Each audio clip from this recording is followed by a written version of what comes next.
Vamos a ver la palabra de Dios, 2 Corintios capítulo 5, versículo 11 al 17. Vamos a leer un versículo cada uno y el versículo 17, el último versículo, lo leemos entre todos.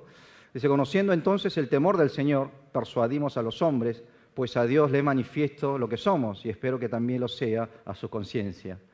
No nos recomendamos otra vez ante ustedes, sino que les damos ocasión de gloriarse por nosotros con el fin de que tengan respuesta frente a lo que se glorían en las apariencias y no en el corazón.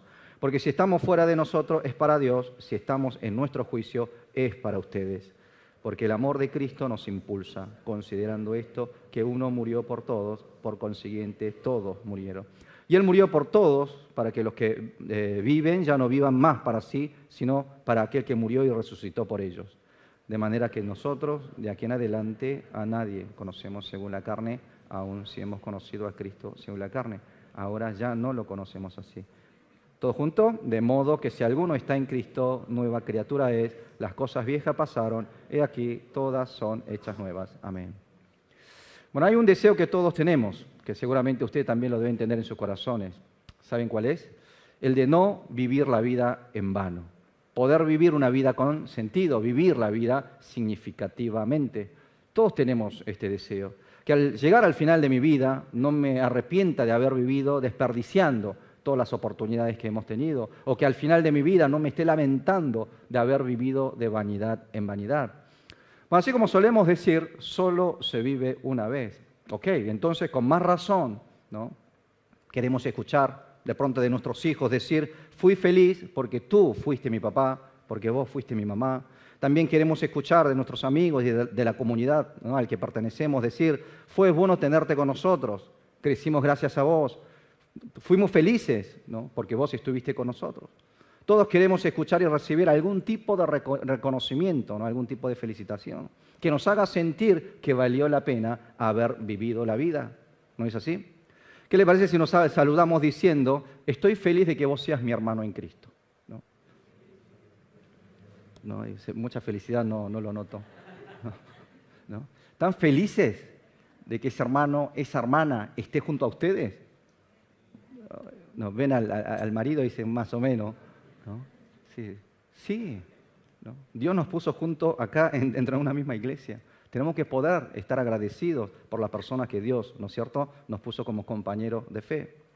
Aparte, nosotros los cristianos no debemos solo esperar recibir los reconocimientos de parte de los hombres, sino debemos también desear la aprobación de Dios, el reconocimiento de parte de Dios. Que Dios nos diga: fuiste un siervo fiel y bueno, entra en el gozo de tu Señor, entra en mi gozo.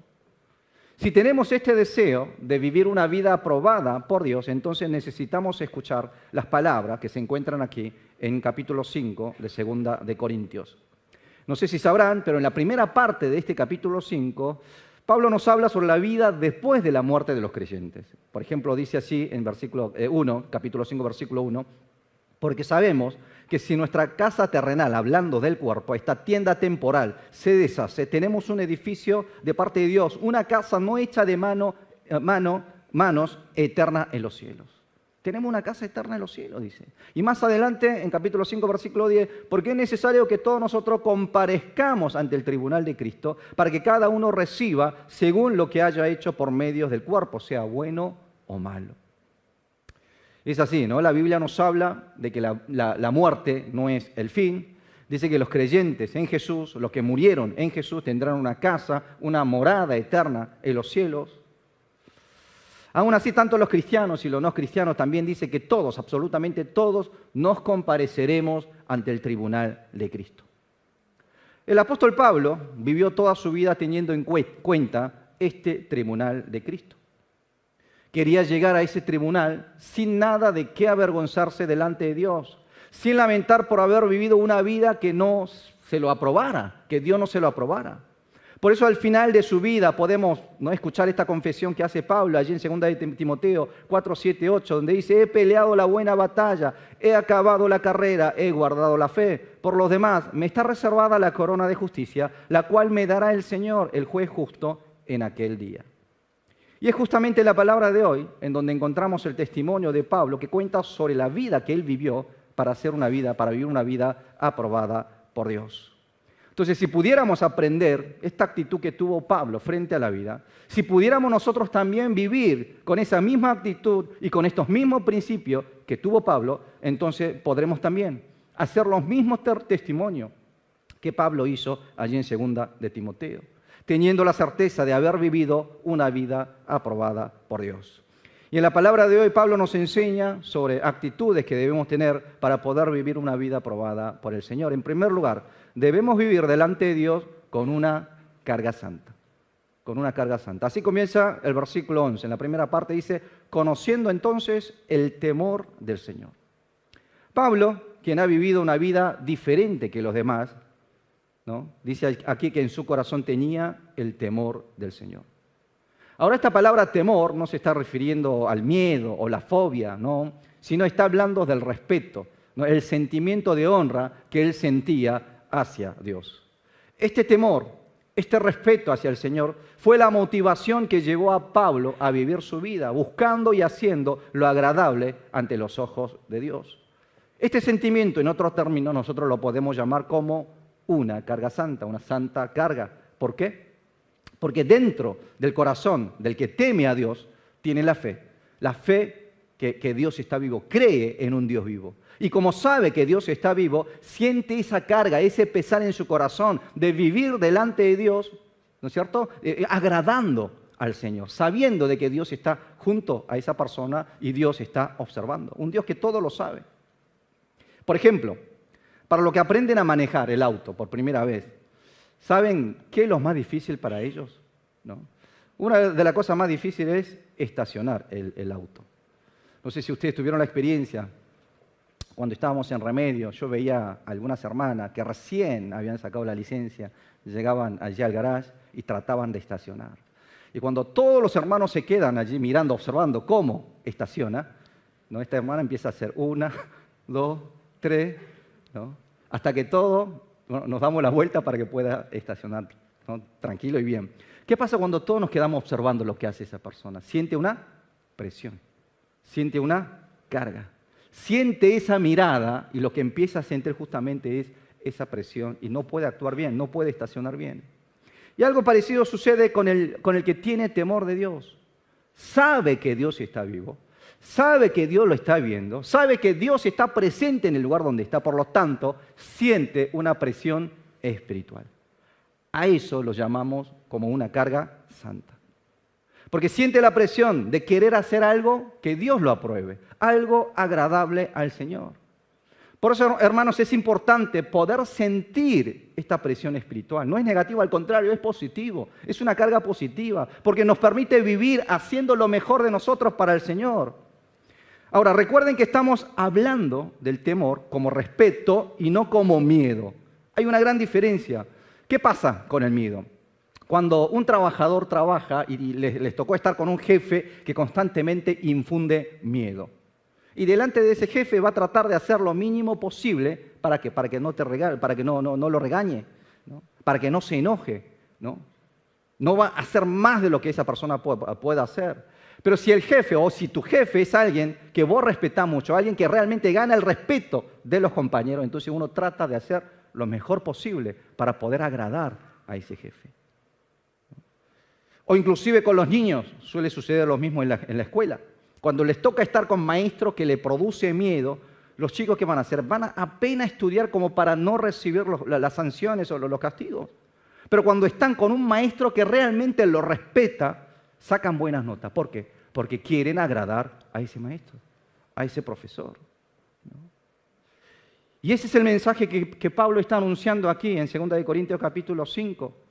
Aunque no los leímos en 2 de Corintios 5:9, dice lo siguiente: por lo tanto, estemos presentes o ausentes, nuestro anhelo es serle agradable.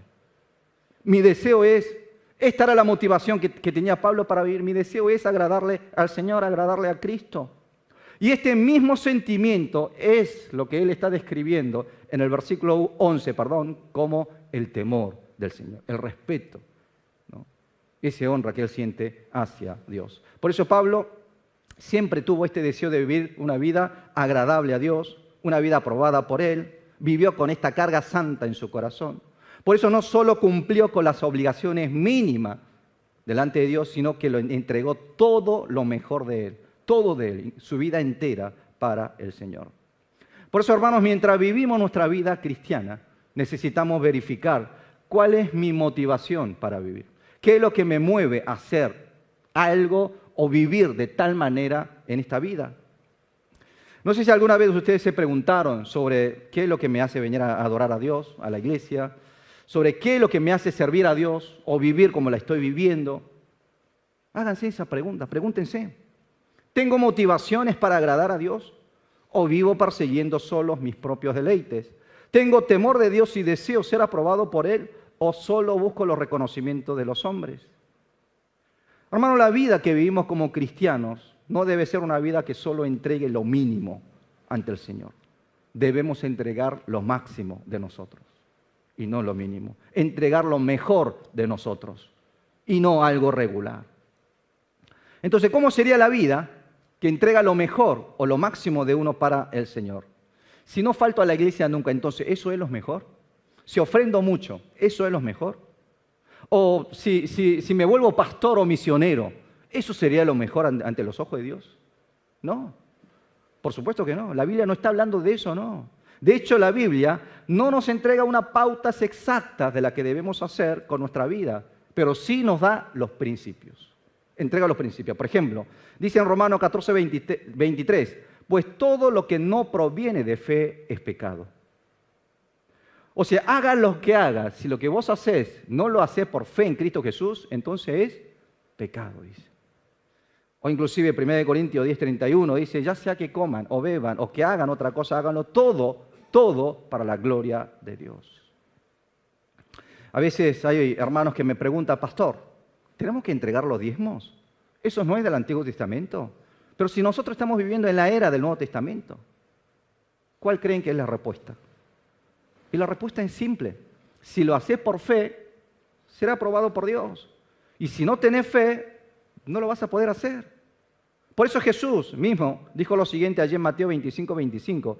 Ay de ustedes, escribas y fariseos hipócritas, porque entregan el diezmo de la menta, del eneldo, del comino, pero han omitido lo más importante de la ley, a saber, el juicio, la misericordia y la fe. Era necesario hacer estas cosas sin omitir aquellas. Los escribas y los fariseos, ellos diezmaban al Señor y creían con eso habían cumplido todo en cuanto a sus deberes delante de Dios. Pero ¿qué le dijo Jesús? Que le faltaba la justicia, la misericordia y la fe. Que debían practicar la misericordia con los prójimos, sin dejar de omitir, sin dejar de hacer cumplir las responsabilidades con Dios. Pero el problema es que muchas veces, hermanos, nosotros nos comportamos como los fariseos. Nosotros mismos le ponemos un límite a la hora de servir a Dios. Hasta acá, pero más allá no. A veces cuando vamos a las playas de vacaciones, solemos observar que en el mar suelen poner, ¿no es cierto?, unas boyas, ¿no?, para marcar como el límite de hasta acá pueden venir nadando, pero no pasar esa valla, ¿no?, ese límite, ¿no? Entonces, dentro de ahí te puedes mover libremente, te sentís seguro, más allá no. Pero, hermanos, les puedo asegurar que la vida de fe no se trata de poner límite. Uno puede sentirse seguro, entregando los mínimos, marcando sus propios límites. Yo con Dios, hasta acá. Sirvo hasta acá, mi compromiso es hasta acá. Y eso es entregar lo mínimo. Eso es vivir sin carga. Quizás uno puede sentirse tranquilo. Bueno, yo por lo menos estoy haciendo algo para el Señor. Pero los principios que nos muestra la Biblia es que Dios no pone límite en cuanto a nuestra relación con Él. ¿Por qué? Porque Él quiere lo mejor de nosotros. Él quiere todo de nosotros. Entonces la exigencia de parte de Dios hacia nosotros es diferente sobre cada uno. A mí me llamó a tiempo completo a ser pastor. A muchos nos llamaron a servir en un ministerio de manera completa. A ustedes no, están en sus trabajos, algunos estudiando, pero desde el lugar en que está, Dios también les va a demandar que con los talentos que recibieron de parte de Dios, los dones que recibieron de parte de Dios, si están viviendo de una manera aprobada delante de Dios o no. Yo no sé cuál es el nivel de compromiso que Dios desea ver en ustedes. Eso varía. Pero ¿saben qué? Entreguen lo mejor de ustedes al Señor. Entreguen todo. No le pongan límite en cuanto a la relación con Dios. Amén. Eso es vivir con una carga santa. Vivir todos los días sintiendo ese deseo, ese temor, ese respeto hacia el Señor y querer hacer algo por Dios. Esa motivación. En segundo lugar, debemos vivir una vida cautivada por el amor de la cruz, por amor de Cristo. Después de mencionar que ha vivido la vida con temor de Dios, Pablo inmediatamente habla sobre el amor de la cruz. Hermano, el amor tiene un poder especial. Tiene un poder tal que nos lleva a hacer cosas que solo con el respeto no lo haríamos. ¿No les parece? No nos sacrificamos por los extraños, pero sí nos sacrificamos por nuestra familia. Pensaríamos 2 veces antes de donar nuestros órganos a una persona extraña, pero si se tratase de nuestros hijos, ahí sí que no dudamos. En absoluto entregamos todos nuestros órganos. ¿Por qué? Porque hay amor, es así. Cosas que no lo hacemos por obligaciones, sí lo hacemos por amor. El amor hasta nos da el poder para poder soportar con paciencia situaciones insoportables. Saben que hay cosas que por más que respetemos a alguien, por más respeto que tengamos hacia alguien, hay cosas que no lo soportaríamos. Sin embargo, cuando hay amor, si uno siente amor, el amor tiene suficiente poder para hacer resistir hasta esas situaciones imposibles. De eso está hablando Pablo allí en la primera parte del versículo 14, cuando dice, porque el amor de Cristo nos impulsa.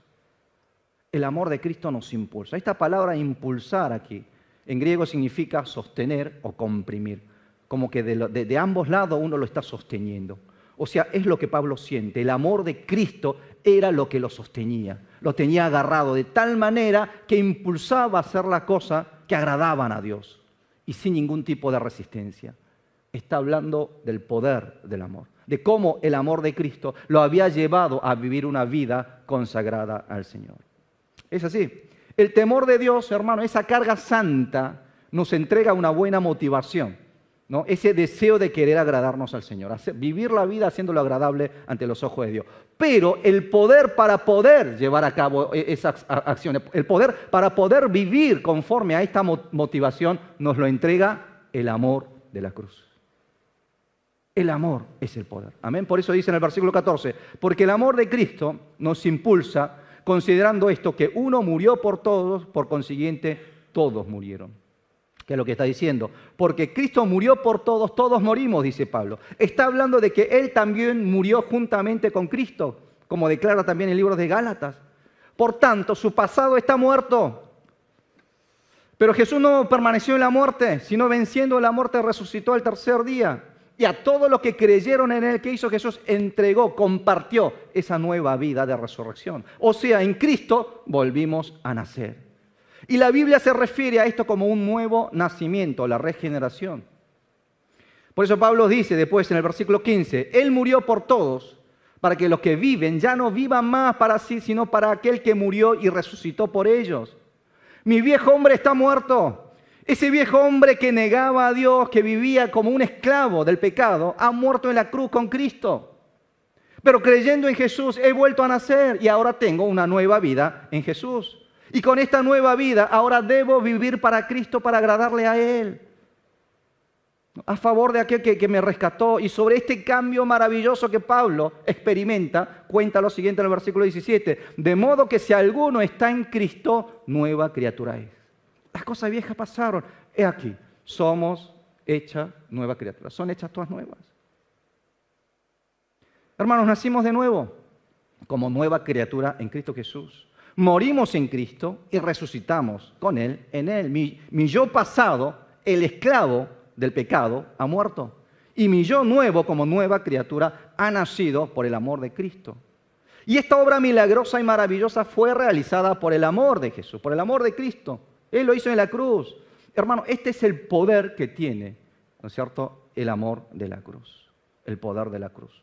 No se trata de cambiar lo poco malo de mi pasado que había, ¿no?, en algo un poquito mejor. No, se trata de que yo, que estaba destinado a morir, o de hecho ya estaba muerto, fui salvado, resucitado, ¿no?, habiendo recibido una nueva vida, un cambio completo. Esto es lo que sucedió bajo el poder de la cruz. Amén. Y de eso se trata el poder del amor de la cruz. Cambia por completo la vida de una persona. No es que arregla una sola parte de la vida, sino directamente entrega una vida nueva. Por eso Pablo dice lo siguiente en la segunda parte del versículo 15. Y Él murió por todos, para para que los que viven ya no vivan más para sí, sino para aquel que murió y resucitó por ellos. Para que ya no vivas para vos mismo, sino vivas por aquel que resucitó por vos. Así es. Una persona que ha experimentado este amor de la cruz, hermanos, el poder de este amor, ya no puede seguir viviendo de la misma manera. Empieza a vivir para Cristo. ¿Por qué hoy en día tantos cristianos viven desanimados? Es porque el amor de Cristo en ellos se ha enfriado. ¿Por qué tantas iglesias de hoy no pueden ejercer un impacto positivo en el mundo? Es que perdimos esa pasión por la cruz de Cristo. Como que ese amor, esa pasión fue apagándose. Si alguno de ustedes se encuentra en una situación de desánimo o sienten realmente esa impotencia frente a los desafíos del mundo, los invito a volver a la cruz. Y una vez más, examinen esa relación que ustedes tienen con el Señor. Descubran nuevamente ese amor que Cristo manifestó sobre la cruz. Hubo un discípulo llamado Pedro, de parte de Jesús, que había fracasado grandemente como seguidor de Cristo. Se decepcionó tanto consigo mismo que abandonó ese camino, el ser un discípulo de Cristo, regresó a su vieja vida. Claro, había negado 3 veces a su maestro encima delante de él. Ya no se sentía capaz de seguir viviendo bajo el nombre de discípulo de Cristo. Sin embargo, lo que lo levantó nuevamente a él, lo que lo restauró y lo convirtió en un líder de la iglesia primitiva y lo que llevó hasta entregar su vida para el Señor en un martirio, ¿saben qué fue? Fue el amor de Cristo. Fue el amor de Cristo. Cuando Jesús resucitado lo fue a buscar hasta el mar de Galilea, lo único que le preguntó fue lo siguiente: Pedro, ¿me amas? ¿Aún me amas? ¿Me amas? 3 veces. Solamente hizo esta pregunta. Y ese amor de Cristo fue lo que lo restauró. Por eso, hermanos, el amor de Cristo hacia mí y mi amor hacia Cristo, eso es el poder que me permite vivir una vida aprobada por Dios. Por eso tenemos que de alguna manera lograr llegar al altar de Dios, orar, alabar, buscar a Dios, para que el amor de Dios nos apodere, para que nos sostenga.